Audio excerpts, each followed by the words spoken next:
স্টেডিয়ামে গুজরাট টাইটান্স বনাম সানরাইজার্স হায়দ্রাবাদ ম্যাচের একটি বিশ্লেষণ নিচে দেওয়া হলো। হেড টু হেড এই দুটি দল আইপিএলে 5বার মুখোমুখি হয়েছে।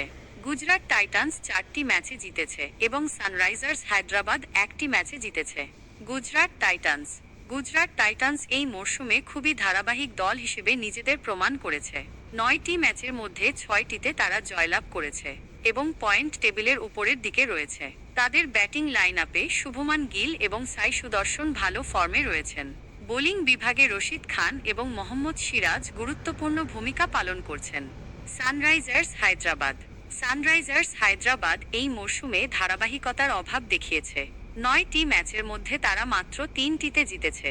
তাদের ওপেনিং জুটি ট্র্যাভিস হেড এবং অভিষেক শর্মা মাঝে মাঝে ভালো শুরু করলেও ধারাবাহিকতা বজায় রাখতে পারেননি। তবে তাদের ব্যাটিং লাইন আপে হেনরিক ক্লাসেনের মতো একজন অভিজ্ঞ ব্যাটসম্যান রয়েছেন যিনি নিয়মিত রান করছেন।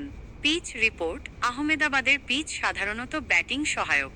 এখানে বড় স্কোর প্রায়শই দেখা যায়। তবে ফাস্ট বোলাররা নতুন বলের সুবিধা নিতে পারে, বিশেষ করে দ্বিতীয় ইনিংসে।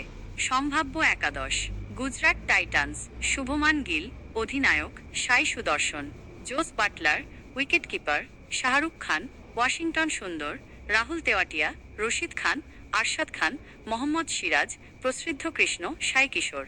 Sunrisers Hyderabad: Abhishek Sharma, Travis Head, Ishan Kishan, Nitish Kumar Reddy, Heinrich Klaasen wicketkeeper, Kamindu Mendis, Aniket Varma, Pat Cummins অধিনায়ক, হর্ষল প্যাটেল, জয়দেব উনাদকাট, মোহাম্মদ শামি।